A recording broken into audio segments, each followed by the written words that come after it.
Look, Mr. Flynn, we have the flag. There we go. I pledge allegiance to the flag of the United States of America and to the republic for which it stands, one nation under God, indivisible, with liberty and justice for all. Okay. The next item is the minutes, to consider and act upon the minutes of July 12th, 2021, July 19th, 2021, and July 19th, 2021 ARPA workshop. Do I have a motion? So moved. Seconded. Is there any discussion or? I'm good. Nope. Okay. All in favor? Aye. Aye. Okay, next item. Number 4. We have Julie DeMarco here, our Human and Social Services Director, to present, to discuss the ARPA funding for the COVID Recovery Fund that we have as a proposal as part of the overall priority list. And so I'm going to hand it over to you, Julie. Thanks. So when we started talking about what kind of things that we could do with this funding that would help people recover from COVID and to address some of the needs that may be arising, we came up with not extending the fund that was donations, that was the COVID relief fund, but to go into a COVID recovery mode. You know, it's not that this was an arbitrary number, but we really don't know what the need is yet. And to be able to set aside $200,000 to help the town of Fairfield residents to recover from those needs that we can't even see yet, these are long-term needs, is wonderful. So it's an amount that I think addresses it when this committee does meet. It's the same committee as the relief fund. What the way the process works is people apply, the social services department gets the application, and then social workers, we work as a team and assess those applications. There's documentation. We require an extensive intake form. And we also require the applicants to look at other funding sources. So there's the Unite CT money, there's United Way money. The town has a small amount of money that we can help with. So this is a last resort, and we don't make it horrible. You know, it's very hard to make the call to ask for help, but there's a lot of resources out there. So we try to exhaust all resources first. We have the COVID CDBG fund still. I know that Operation Hope still has their COVID CDBG money for all sorts of assistance. So there's money out there. This is a last resort. So once we assess the application and approve it from our department, we bring it forward to the committee, and the committee reviews it and gives a thumbs up or a thumbs down, and asks questions as needed. Parenthetically, there's not been a thumbs down because the process is pretty rigorous. So once this committee meets and determines, we have a couple of adjustments to make on the application, and determines the amount of money each family would be, or each household would be eligible for. Last time it was $2,500. You know, we've got to discuss whether that number could be a little bit higher and help with things like security deposit. We can't help right now. Our funding does not go to security deposits, but if somebody's moving within Fairfield, that's something we would love to be able to include in that. So I know this is a long explanation for, I think this is a good amount of money. I think the town is very lucky. There's not a lot of communities that are providing this. And I also feel like it's a great path to get these funds approved through a committee rather than the town deeming who's qualified and who's not, or who's deserving and who's not. It's better to have a committee that works and assesses. Thank you, Julie. Sure. No, it was helpful. And I think there, you know, we've gotten some feedback that people thought that the ARPA funds were supposed to primarily be used for COVID relief. And I think there was some misunderstanding, as you will, about that. Mm-hmm. And so, you know, because the formula, the way that the feds put it out, you know, losing funding to our town. And so it's very widespread the way you can use it. And most of the towns are using it in the manner in which we put our list together, where there's infrastructure projects and various different things, the money that we're giving to a lot, some of the nonprofits to address the needs in the community based on COVID, right? Operation Hope with the food and items like that, and the mental health piece. And this was something, and I'm glad we talked about it because we spent a lot of time just for the board's knowledge and for the public's.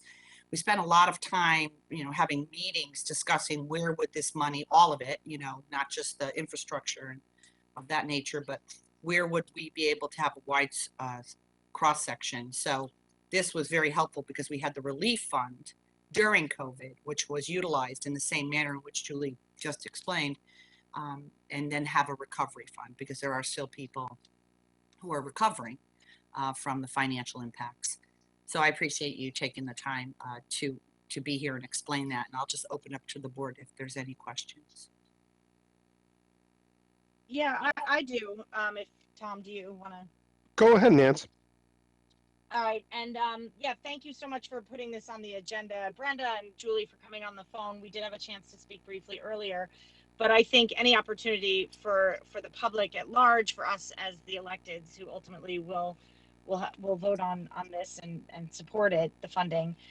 It's great to have a better understanding of how these allocations work. And I personally got some calls and some questions after the workshop about how it works.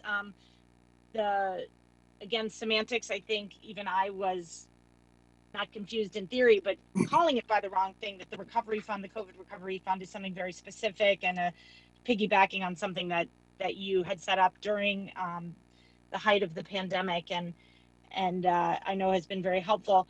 So Julie, as per our discussion earlier, can you explain a little bit more about how you did arrive at that number? I mean, it is such a small percentage ask in terms of the overall picture. And again, not to question the greater spend, because I know there's so many areas of need, but that 250, or well, I guess total, the recovery fund itself being even specific there. Do you feel like that's sufficient with some of these unnamed, unknowing problems that are coming down our way as a community? What could you do with more? I mean, do you feel like you could expand on that, or is this just kind of right at this point a bit of a leap and you'll have to rely on other things? I'd just love to hear your thoughts on that. Right. No, that's a great question. I'm not going to tell you we wouldn't want more, but I honestly don't know how much more, what the need is. There's a lot of resources out there right now, and it was our best guess. Over the course of 3 years, that COVID relief fund was all donations, and we capped it at $2,500 per applicant, and it didn't make, it made a big difference in their lives, but we could have benefited by increasing that for some families. Nancy, I don't know what the need is going to be. With the moratorium on evictions lifted now, we've already been seeing some evictions and some non-renewed lease, or some huge leaps in rental payments needed. It's very hard to predict. I'm really proud of us for having the mental health piece in here, because that's something as the fear of the basic needs and that anxiety of not being able to afford your very basics starts to lift a little bit. It's those longer term mental health needs. So I feel as though with this fund to help with those basic needs, and then with the mental health piece between Operation Hope, LifeBridge, and Child Guidance, I feel like we're addressing some really wonderful issues.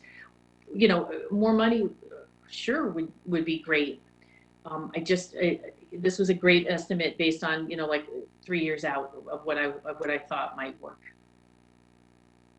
Okay, and I appreciate you here saying that you're glad what it covers, and just hearing that and your best guess. I mean, you've been at this and have done this so well, and the community is very lucky to have you and the supports that you've put in place. So again, any opportunity that we can to clarify, because I know that this is different than some of the operational revenue loss numbers and those predictions that that this is kind of a different approach to the spend. So I do appreciate the opportunity for you to clarify. Thank you. I don't actually have any other questions. Hey, Julie. Nancy, Tom, do you have anything? Yeah, a couple things. Julie, you had mentioned the committee a few times, not giving names. Can you tell us what the makeup of the committee is? Yes. It is, do you not want me to give names? You can give names. It's entirely up to you. I just don't want to, you know. So Mark Barnhart chaired it, and I believe will continue to chair it. Carla Miklos from Operation Hope, Connie Saxel from the Finance Department, Alita Ward from Greenfield Hill Church, and Gaylord Lemke from Blackrock Church. Okay. And what would give us an example of a couple of, you know, what qualifies, what types of things is the committee looking at? Well, I can speak to what we've done in the past. The committee hasn't met yet for this one. So, you know, a typical, you know, it's individuals and families. I can think of 3 off the top of my head. So one family lost a family member to COVID who was a breadwinner. And there were several children, and the family got behind in rent. So that $2,500 helped them to make that whole. And it was a start. It's, you know, certainly it didn't solve everything, but it also brought the family to us for ongoing support. Julie, yeah, thanks for the example. I was actually asking what kind of questions you ask. Oh, you know. it's about the application. You got it. Yeah. All right. So for what we ask is for 3 months of bank statements, any credit card bills. We ask for monthly expenses. We ask for monthly income that may not be on the bank statement. How many members are in the household? Got it. And some of it not in writing is how, you know, this is a kinder way of saying it, but essentially what brought you here? A demonstration where of are your need. struggles, right? You know, we look for paychecks, we look for verification of employment. We do not ask status, you know, whether they're here legally or not. That's really not an issue. Yeah, it's pretty, we just are verifying everything, and also what other resources they've gone to. And if they haven't, we help them through that process.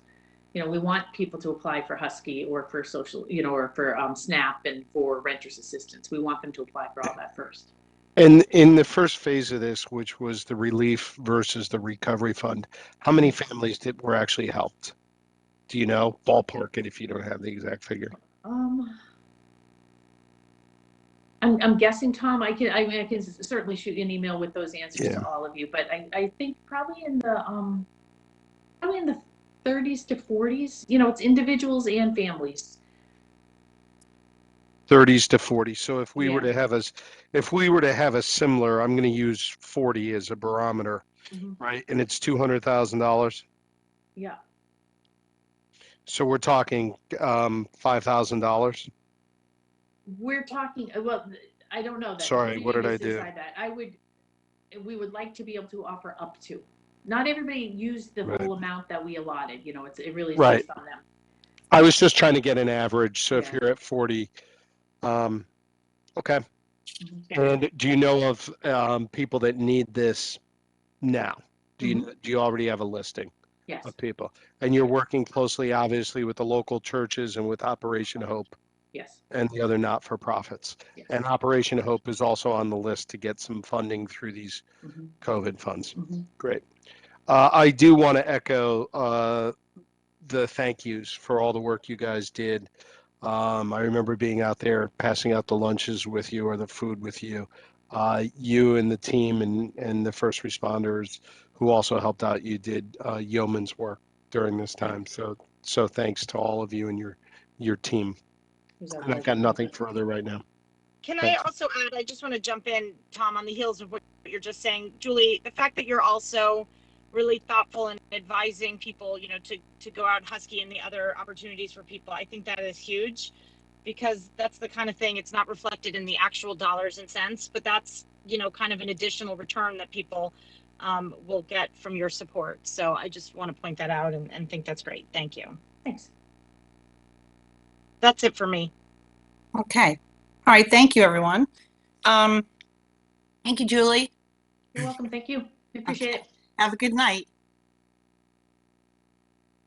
So I just want to reiterate I think the process on this, the workshop that my administration and I put together on the funds, I hope was, I put it in also in the newsletter on Friday with a link to it, to allow people the chance to watch the presentation, get a full breath of it.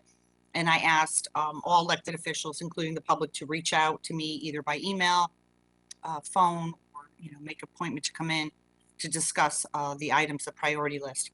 I know it poses a little bit more of a, because we're on the Board of Selectmen, and that would constitute a meeting because we're going to have it on a future agenda. So, please reach out to Jackie, to talk with her, and then she can share it with me. We're trying to, we've gotten some good suggestions, but primarily we've received a lot of positive feedback on the list that we put together. And I keep trying to remind, our community that this is not the last money that the town's ever going to spend. This is just a supplemental amount of money. We still have a capital planning. We still have bonding items that we can approve for all kinds of items. So I just want to reiterate that, because I think sometimes people get, thinking this is the last money that Fairfield's ever going to spend, which definitely is not. Okay, so our next item. Sorry, can I make a comment on that? Because I Sure. know how seriously we do take it. I think that some of the things, at least that have been conveyed to me, it's certainly not the last money and all of that, and that is so true. And I appreciate how hard everyone is working to be thoughtful about this. But it is a significant influx of cash and helpful. And I think because there's so much uncertainty, and a lot of this is people are afraid, and the reality that people are going to face that they're not even sure of in these kind of uncertain time. I think that's part of it. And I know you do take it seriously, as we all do. And I think that's some of the stress, at least I hear as inbound, is, people just want to make sure we get it right as elected leaders. And so I just want to echo that this is something we all do take very seriously. Absolutely. I also, one of the recommendations that I would make, a lot of things that I'm hearing are we should use this to supplant some budgetary needs that are coming up. And I think that it's important that we actually discuss the fact that many of these items are budgetary needs that will come up. There were also some strings attached to this, such as budgetary needs that are going to come up that are, for lack of a better phraseology, shovel ready, or that can be utilized within the time frame. And I think that's a key thing that's lost in translation, is that the project should be deemed to be where we can relieve the budget, where they're ready to go and be spent within the time frame, and that we're not just frivolously at all spending funds. And I think that's critical. And you can, to your point, Madam First Selectwoman, you can argue this project should be first or that project should be first, but not really the intent of spending the money to address critical needs that are on a path to be resolved within the appropriate time frame. That's a fair point. We've gotten some feedback, from people saying that they hope that we could sort of offset our operating budget going down the line.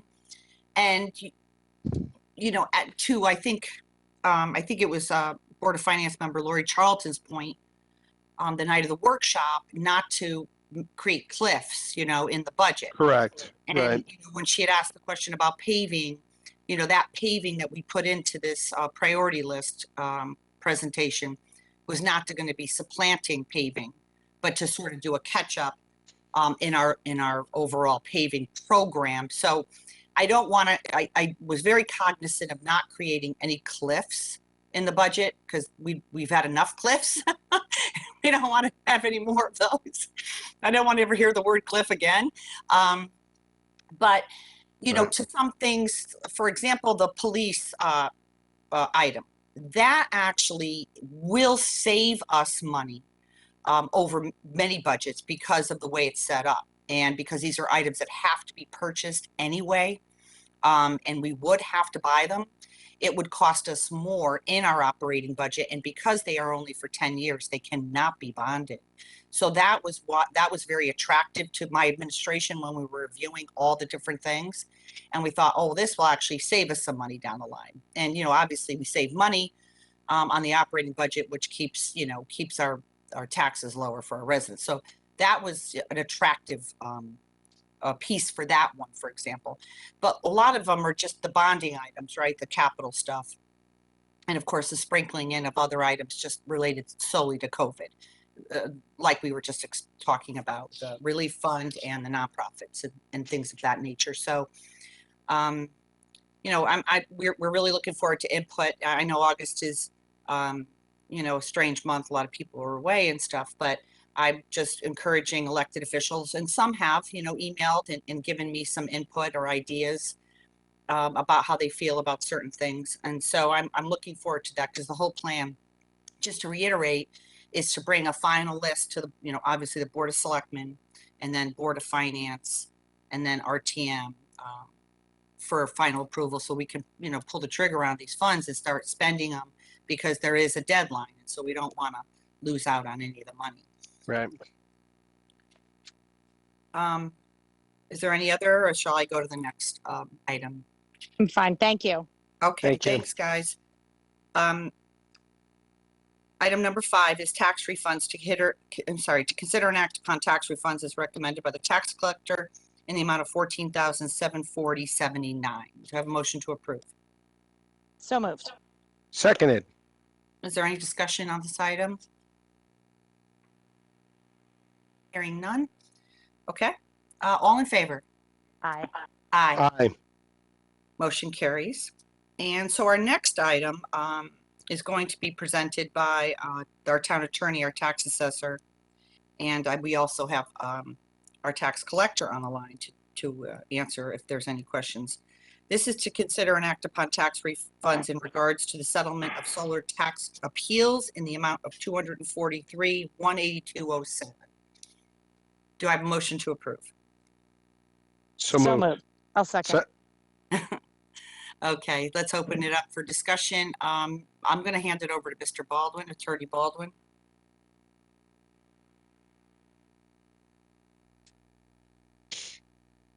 Yes, hi.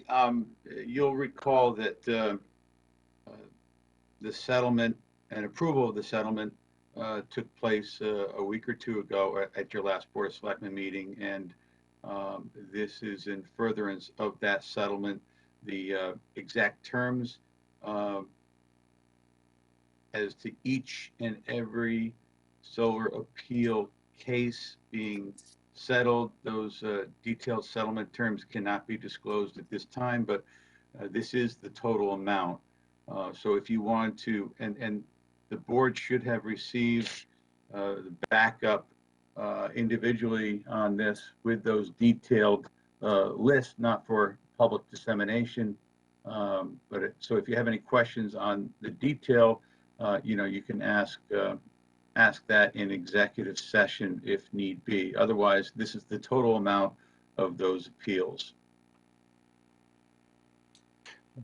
Jim, just for the public record, can you give the Reader's Digest version of what this is about, just so that we have it on the record for this meeting before we vote? And I have no questions on the details, and I appreciate the sensitive nature of them in the public, and appreciate you sending the documentations previously. Sure. This has to do with the tax exemption being claimed by these companies that technically own the solar panels on various buildings. A lot of homeowners have these, and they technically don't own them. And so on that basis, the tax assessor was asserting that these were not subject to that tax exemption.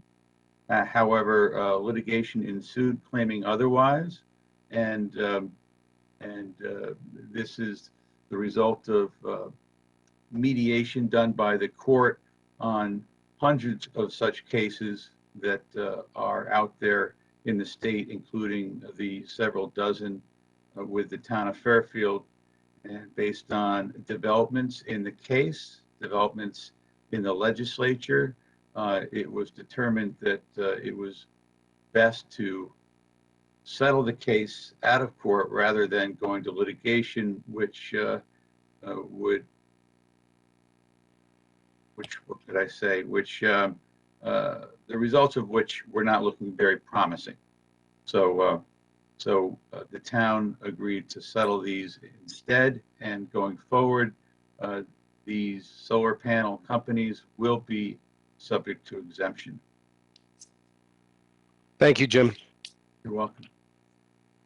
No additional questions. Okay. All right.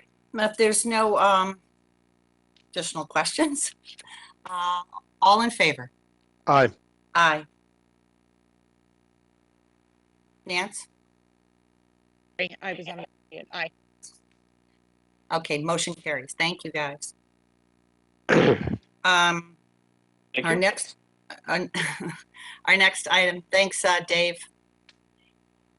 You're welcome. Our next item is just a town business. I'm gonna just announce that the tree at Sherman Green will be lit for pediatric hydrocephalus. It's a foundation, and it's a battle against hydrocephalus. It's PHF is the acronym, is a volunteer-driven nonprofit charitable organization that educates our community by creating awareness, which is this is a condition which is excessive fluid that gathers in the brain and placing potentially harmful pressure on brain tissue. So this year, the Connecticut chapter directors and Fairfield Zone Cindy and Tim Shanley are the proud parents of eight-year-old Reagan, who has hydrocephalus, and the Shanleys hope to raise more awareness about this condition. And so the tree is being lit, and thanks to the success of these events, as well as other generous donations, the Shanleys have created the Reagan Sloan Shanley Scholarship, which goes toward those interested in neuroscience, engineering, and the study of this disease and the cerebral and spinal fluid of the brain. So if you drive by, you see it, you'll know why it's lit this month for this. And my appreciation goes out to this family for all their advocacy and efforts on behalf of this. I wanted to also, I was asked by members of both Nancy and Tom, to just give a brief update on a couple of things on Penfield, which is an ongoing, and I wish I had more to share, but I did write a brief piece up.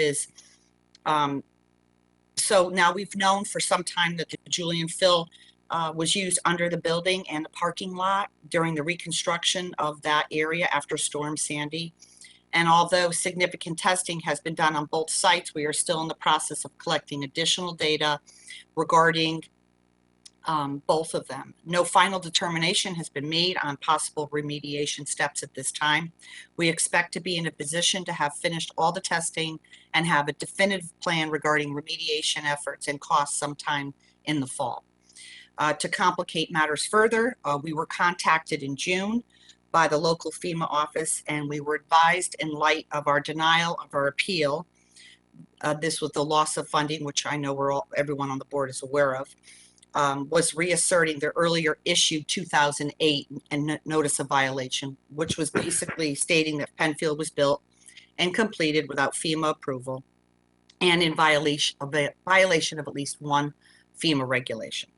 Our administration is in the process of determining various conceptual engineering solutions to satisfy both the fill that was used and the FEMA issues with outside assistance. So currently a discussion with our FEMA representatives are scheduled for later this month to kind of get a handle on where we are and what they may be willing to negotiate with us. So I don't really have more than that. We're still, going through all of this fun stuff. So Brenda, the original amount, as I recall, that we were expecting back from FEMA on the reimbursement was approximately $4 million. Mm-hmm. So that money has now got to come from the town as opposed to coming from FEMA. Correct.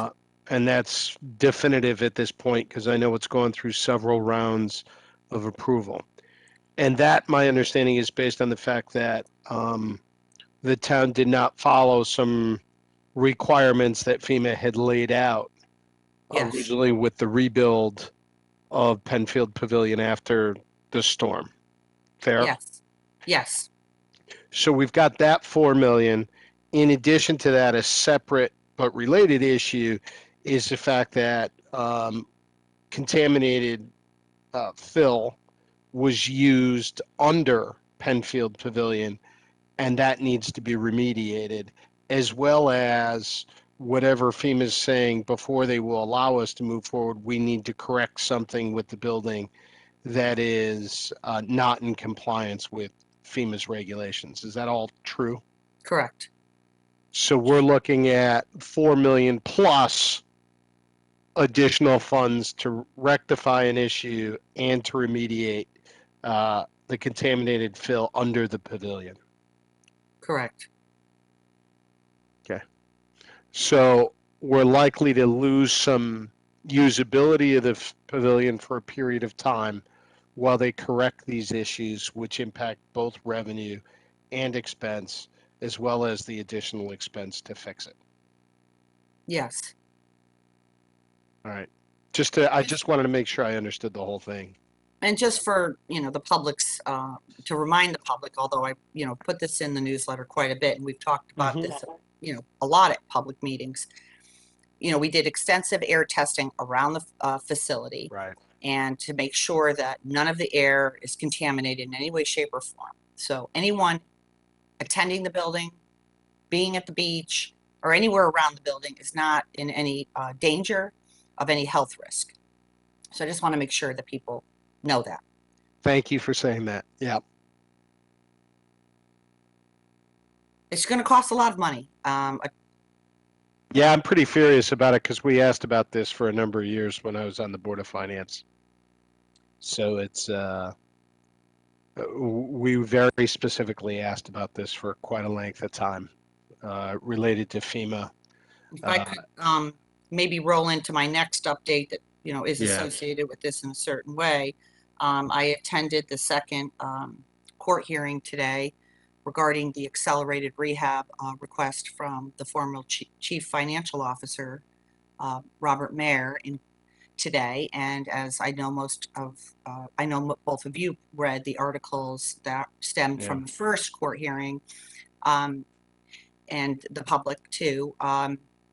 I went today to make sure that the court saw that the town of Fairfield takes this issue very seriously. And I want to announce that today the court rejected the accelerated rehab request without prejudice. And the judge said that it was without prejudice, so he could potentially come back later on after the bigger case, but he most notably mentioned that the case is so serious because he read the long forms that the state attorney filled out and provided to him, and the allegations of forgery of invoices and other related documents associated with the Penfield Pavilion and the FEMA situation and fill pile use were part of a broader case, and that the judge did not want to impede, as they call it, Court A, which is where the other cases are, and thought that this case needed to be sent over there to be part of the larger case so that it could all be reviewed as a whole. And so I was actually glad because I did write a very strongly worded letter against this request. And as you are aware, and I've spoke publicly about this, I am feeling very strongly that anyone associated with anything to do with any of this should be held to account and should have to pay a price for their behavior. So I was very glad that this happened, and I'm glad the court saw that it was this important part of this case. Every person in the town of Fairfield is going to be paying a hefty price tag for the actions of anyone involved in this, and they keep growing. And so That's part of the FEMA case, you know, the original, what some of the 16 counts, going back to your point, Tom, were, you know, taking documents from the finance department that were related to the fill pile, allegedly related to the fill pile, and invoices regarding tickets and invoicing regarding fill pile with the Julian. So this is all part of the bigger case. The state's attorney, I was very impressed with the state's attorney in her efforts to make sure that any corruption and any wrongdoing is going to be reviewed in a transparent way in the court system. And so, you know, not that we're gonna, I don't know what's gonna happen. I mean, it's a lot of money and it's just a stain on everything. And so I just wanted to give that update about what happened today. Brenda, if I may ask a question. Sure. And thank you for that. It's all, especially Tom, when you put it sort of so succinctly, it is utterly depressing. But you know, we are all working collectively to correct and make sure it doesn't happen again. Is there anything that you can say or offer publicly on this subject about what it means at this point to be an uncharged co-conspirator, or is that kind of a non-related or something you can't comment on? Well, I'm not an attorney. Okay. So I mean, if Attorney Baldwin wants to, what that definition means legally. It just was in the paper and obviously in the past last week, and it got a lot of, and I didn't know if it came up today as part of today's hearing and the refusal for the rehab, but I know it was a cause for lots of questions, what that means or what it could mean. Maybe it's a premature question. Hi, yeah, I am not intimate with criminal law, but it's my understanding that it's pretty much as you have understood it, I think, which is that person is not charged with a crime of conspiracy, but they are purportedly part of a conspiracy because there are conspiracy charges against several of the named parties involved in the fill pile debacle. So that's, I think, all that can really be said about it. If you have any more questions, you'd have to consult the state's attorney's office for a more precise meeting. Thank you. And so, just to, today in court, Jim, they said that they'll be back in court A on August 31st, correct? That's correct. To proceed with the entire case. So the press was there today. There'll be articles written about this, and according to what I understood from the state's attorney, documents that were related to the AR case, which were sealed because it was not yet determined, because it was still being determined by the judge, will be unsealed. Is that correct, Jim? It's my understanding, but we need to confirm that with the court before any of those documents could be correct reviewed and shared with us and therefore with the public by the state's attorney's office. But it's something that we're looking into. And the matter on the 31st, I understand, is a pretrial with all defendants, including Mr. Mayor. Okay. Does anybody else have any other questions about that? No further questions at this time. I do not. Thanks for the update on the fill pile, or rather the Penfield Pavilion, and confirming my understanding of it. I appreciate it. Right. I mean, listen, I know this is really frustrating for not just our board, but for our community. You know, there's so many things, and it does take time. You know, this is serious business, and it takes a lot of time and review and environmental professionals. And even, you know, I gave an update in my newsletter on Friday, just kind of giving where we are and what we still have to do. But it's a considerable amount of money. I actually did radio interview. I do one every 2 weeks on WICC, and they asked me about all this, and the radio interviewer asked, oh, can we apply for grants and such to cover some of these contamination costs? And I said no, not that, there isn't any funding except for the funding that I'm aware, that Senator Wong had put in and had the delegation support for us to be on the bonding agenda to get some funding. Once we can get on the agenda, it's on the list for the governor. And as a former legislator, I know the bonding list can be quite long, but when it gets put on the agenda and it gets voted on. So we may get some funding, but that's not, honestly, it's kind of a drop in the bucket compared to what I think our overall costs are going to be.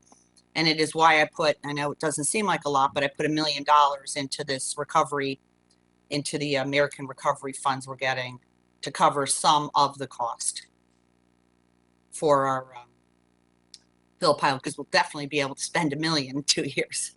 I'm quite sure of that. All right. So Brendan, my apologies. Last thing, next steps on Penfield, we're waiting. You have a meeting with FEMA.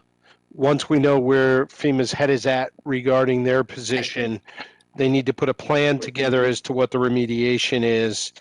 Then that plan needs to be costed out.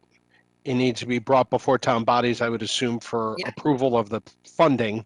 Right. And perhaps that plan takes place next spring or something like that. I'm make that timeline up, but that sounds reasonable to me. No? Right. Listen, there's Mr. Bremer has been, working on my behalf of the administration, and they're having meetings. They're going to have discussions to kind of get to a point where we're going to have, a plan. We're not there yet. Got it. Right. And so it obviously is going to have to go before the town bodies. The reason I didn't include in the American Recovery Funds was because I didn't really know if we were going to have it done by the deadline. Okay. Right? So who knows? They may not sign off on it for a year.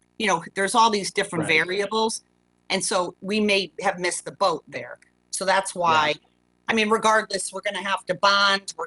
It's not going to be, we're going to have to do something. So taking some of those capital projects off our waterfall frees up a little debt service for us to be able to handle this problem.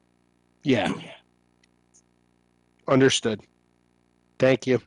Okay. All right. Thank you, guys. So I'm going to ask for a motion to go into executive session regarding pending litigation and update on anything pending regarding the fill pile litigation. So moved. Second it. All in favor? Aye. Aye.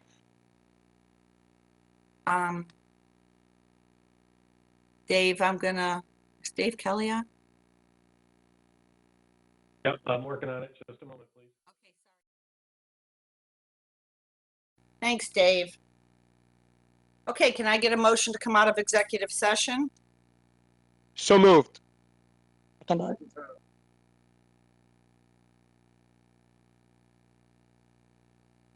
Second, Nance? She did. I said it. Okay, I'm sorry. Okay, so I just want to announce there was no votes taken in executive session. So if we have no other business, do I have a motion to adjourn? So moved. So seconded. All in favor? Aye. Aye. Good night, everyone. Have a good night. Good night. Thanks. Okay, take care.